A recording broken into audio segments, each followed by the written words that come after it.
જીવન કોઈના હાથમાં નથી. આજે કરેલું કાલે જરૂરથી ભોગવવાનું છે. એટલે મનુષ્ય અવતાર મળ્યો છે તો હું કોઈને મદદરૂપ થાઉં, કોઈનું હિત ઈચ્છું, કોઈનું ક્યારે ભૂલમાં પણ અહિત ના કરું, હંમેશા પરોપકારના કાર્ય કરું.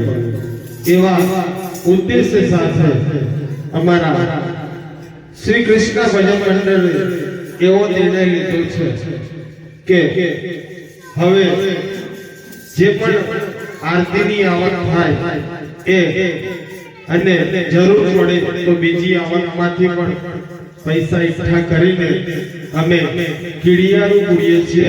અને કીડિયારું અમારી જે ઉમિયા સમાજવાડી છે એના આગળ જે પેટી મૂકી છે એની અંદર મૂકેલા છે. ગમે ત્યારે ગમે તે વ્યક્તિ ત્યાંથી લઈ શકે છે, જેનો કોઈ ચાર્જ નથી.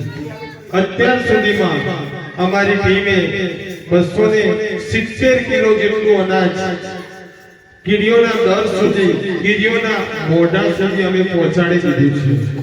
અને આગળ પણ જ્યાં સુધી અમારી ક્ષમતા હશે અને ઠાકોરજી જ્યાં સુધી અમને આ કાર્ય કરવાની પ્રેરણા આપતા રહેશે ત્યાં સુધી અમે નિરંતર આ કાર્ય કરતા રહીશું. જીવનની અંદર આપણે હંમેશા વ્યસ્ત હોઈએ છીએ. કદાચ આપણાથી પુણ્ય ના થાય, પરંતુ પુણ્યના માર્ગે ક્યાંક ને ક્યાંક પુણ્ય કમાવા માટે રસ્તા ઘણા છે.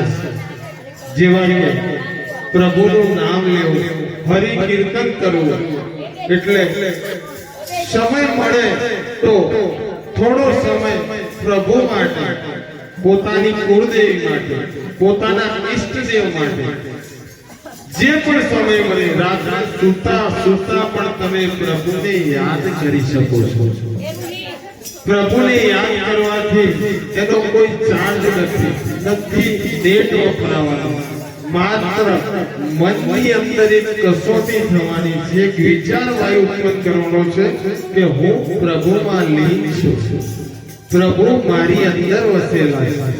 એવા ભાવ સાથે હંમેશા કઈ ના કરો તો ક્યાંક આવા ભજન ચાલુ હોય તો ભજનમાં બે ભજન પણ શાંતિથી સાંભળીએ.